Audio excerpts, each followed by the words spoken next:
আসসালামু আলাইকুম সবাই কেমন আছো? আশা করছি সবাই অনেক ভালো আছো, সুস্থ আছো। আলহামদুলিল্লাহ আমরাও খুব ভালো আছি, সুস্থ আছি। সবাইকে আমার চ্যানেল সিম্পল লাইফের আরও একটি নতুন ব্লগে ওয়েলকাম জানাই। আমার শ্বশুর বাড়ির এই প্রথম একটা ব্লগ, যেটা হচ্ছে সকালবেলা থেকেই স্টার্ট করে দিয়েছি। দেখো এটা পুরো অনেক সকালবেলা, তো বাইরের ভিউটা তোমাদেরকে আমি দেখাচ্ছি।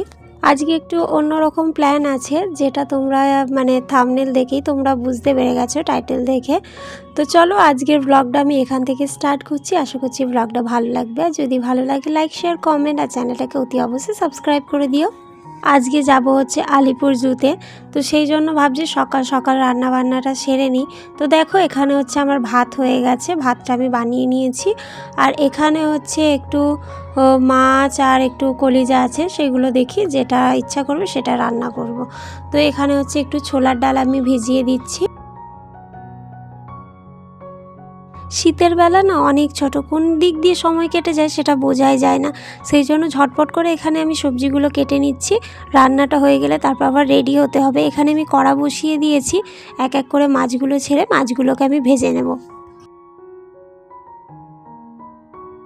ও একটু উচ্ছে আলু ভর্তা খেতে ভালোবাসে, যেই জন্য এখানে উচ্ছে আলু ভর্তা বানানোর জন্য সিদ্ধ বসিয়ে দিয়েছি। আর এখানে দেখো শুটকি মাছ, আলু আর শিম দিয়ে একটা চচ্চড়ি বানাবো, সেই জন্য এখানে শুটকি মাছগুলোকে জলে ভিজোতে দিয়ে দিয়েছি। রান্না বান্না কমপ্লিট হয়ে গেছে, এবার আমরা বেরোবো। সেই জন্য ও রেডি হয়ে গেছে, আমিও রেডি হয়ে গেছি। আর হেলমেটটা নিয়ে নিয়েছি, স্কুটি করে যাব। তো চলো কেমন কি ভিড় হয় না হয় সেটাই তোমাদেরকে দেখাবো। আর এখন তো শীতকাল আর জানুয়ারি মাস চলছে, প্রচুর ভিড় হবে মনে হচ্ছে। তো দেখা যাক, বেশি ভিড় হলে যাব না, যদি ভিড় না হয় তাহলে যাব। তো দেখা যাক কি করা যায়। আমাদের বাড়ি থেকে আলিপুর জু বেশিক্ষণ না, ওই আধ ঘন্টার মতো মনে হবে না, 15-20 মিনিটের মতো হবে ও বলল, আমি ঠিক জানি না, আমি তো এখানে নতুন, ওই সব জানে। তো চলো, আমার তো ঠিক জানি নেই, ও আগে এখানে কাজে এসেছিল, তো ও বলছে এখানে নাকি মমতা দিদির বাড়ি। তো এই যে এর ভিতরে তো দেখেও মনে হচ্ছে যে হ্যাঁ হলেও হতে পারে। ও বলছে হ্যাঁ শিওর এখানেই বাড়ি, কারণ ও এসেছিল এখানে। আর দেখো এখানে কত মমতা দিদির নামে সব ছবি দেওয়া আছে। তো চলো এখান থেকে যাচ্ছি, আর ও আমাকে সব দেখাতে দেখাতে নিয়ে যাচ্ছে কোথায় কি আছে না আছে। আর এই দেখো বিশাল জ্যাম, আর সেখানে কত ভিড় হবে এখন ঠিক নেই। আর কাছাকাছি এসে গেছি আমরা। এখন স্কুটিটা রেখে এক জায়গায় জমা দিয়ে এসে ওই ওভারব্রিজটা যে দেখছো না, ওখান থেকে ওই পারে আমাদেরকে যেতে হবে। তো এখানে প্রেসিডেন্সির কাছে এসে গেছি। ও বললো এটা প্রেসিডেন্সি, আমার ঠিক জানা নেই, ওই আমাকে সব দেখাতে দেখাতে নিয়ে যাচ্ছে, এটা এই ওটা ওই। তো দেখো এখান থেকে গিয়ে বাইকটা আমরা রাখবো, স্কুটিটা রেখে তারপর আমরা ওই যাব, ওই ওভারব্রিজটা পার করব। সেখানেই তোমাদেরকে দেখাবো। অলরেডি যেতে যেতে দেখছি এতই ভিড়, আমি প্রথমেই বলে দিয়েছি যে যাব না, কিন্তু ও বলছে যে যেহেতু এসে গেছি তাহলে চলো। নাহলে ভাবছিলাম ইকো পার্কে চলে যাব, কিন্তু ইকো পার্কেও ভিড় হবে। তো বলছে যে না, যেহেতু এখানের উদ্দেশ্যে এসেছি, তো দুটো তো মানুষ, বেশি সমস্যা হবে না। বাচ্চা কাচ্চা নিয়ে এলে সমস্যা হলেও হতো, কিন্তু আমাদের জন্য অতটা সমস্যা হবে না। তো চলো এসে গেছি, এখানেই স্কুটিটা রাখবো, রেখে তোমাদেরকে দেখাবো কীরকম কি ভিড় হয়েছে। তারই মধ্যে যতটা ভিডিও করতে পারবো তোমাদের সঙ্গে শেয়ার করব। আর ভিডিওর মাঝখানে বলি, যদি আমার চ্যানেলটা ভালো লাগে, আমার ভিডিওটা যদি ভালো লাগে, তোমরা প্লিজ চ্যানেলটাকে সাবস্ক্রাইব করে দাও, আর একটা লাইক করে দাও, শেয়ার করে দাও। তো চলো দেখতে থাকো। এই দেখো এখন অলরেডি এতই গাড়ি হয়ে গেছে, ধারণার ভিড়। আর আস্তে আস্তে তো কিছুটা ভিড় আমি দেখেই নিয়েছি। আর আমরা যখন যাচ্ছি তখন হচ্ছে 2:30টার সময় খেয়ে দিয়ে আমরা বেরিয়ে পড়েছিলাম। অনেকেই জানো না, তো তোমাদেরকে বলে রাখি যে গাড়ি পার্কিংটা আলিপুর জুতে আসার সময় তোমরা ভাবে কোথায় গাড়ি পার্কিং করব, তো সেটার জন্য তোমাদেরকে বলি, আলিপুর জুতে এলে তোমাদেরকে প্রেসিডেন্সি জেলের সাইটের ওখানেই তোমাকে গাড়িটা পার্কিং করতে হবে, অন্য কোথাও হবে না, এখানেই জাস্ট হবে। এখানেই বন্দোবস্ত করা আছে যে এখানে ছাড়া আর কোথাও হবে না। তো এখান থেকে রেখে 2 থেকে 3 মিনিটের মতো তোমাদেরকে হেঁটে আলিপুর জুতে যেতে হবে। তো দেখো এখানে আমরা স্কুটিটা রেখে দিয়েছি, এবার আমরা যাব। তো ওই ব্রিজটা দেখিয়েছিলাম না, সেই ব্রিজ থেকে এই ভিডিওটা করছিলাম। যদি এখানে ভিডিও করা অ্যালাউ নেই, আমি একটু করে নিয়েছিলাম। তো ওখানে করলে 1000 টাকা জরিমানা দিতে হবে। খুব জোর বেঁচে গেছি, নাহলে 1000 টাকা এক্ষুনি বাঁশ হয়ে যেত। হ্যাঁ, আমার না, তোমাদের ওই যে দাদা ভাইয়ের, হচ্ছে আমার হাজব্যান্ডের। তো এখানে টিকিট কাউন্টারে চলে এসেছি। ব্রিজ থেকে নেবে সোজা এলেই টিকিট কাউন্টার।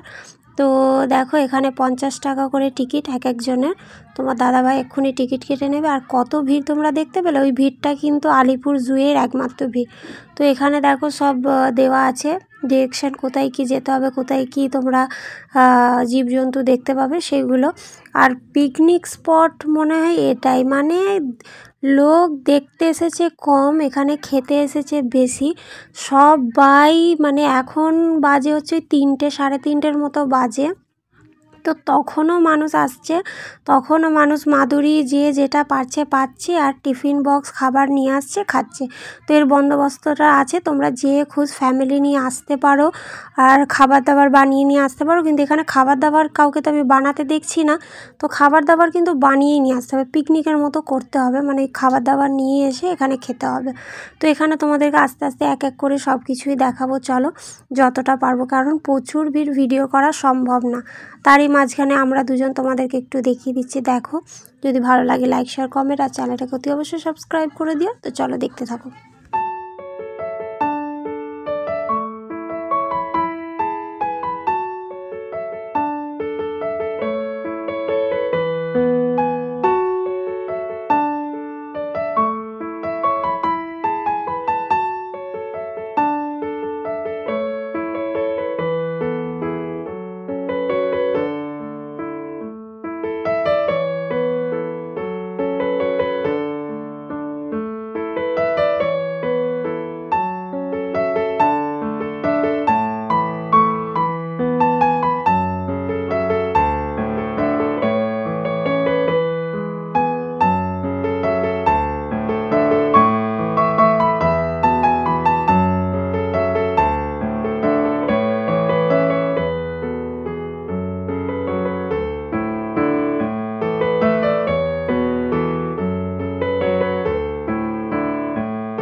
তোমাদেরকে একটা কথা বলে রাখি যে এমনি সময় তো আলিপুর জু মানে চিড়িয়াখানা 9টা থেকে 5টা, সকাল 9টা থেকে সন্ধ্যে 5টা পর্যন্ত ওপেন থাকে। কিন্তু আমরা যখন গিয়েছিলাম বাড়ি থেকে ঠিক 2:30টার সময় বেরিয়েছিলাম, কিন্তু 5টার ওপরে মানে পৌঁছেছি ঠিক 3টের সময়, কিন্তু আরও সময় ধরেই ওপেন ছিল, মানে 4:30টার দিকেও লোক আসছিল। তো চলো আজকের ব্লগটা আমি এখানেই এন্ড করছি। আশা করছি ব্লগটা ভালো লেগেছে। যদি ভালো লাগে লাইক, শেয়ার, কমেন্ট আর চ্যানেলটাকে সাবস্ক্রাইব করে দিও। আবার দেখা হবে নেক্সট একটা সুন্দর একটা ব্লগের সঙ্গে।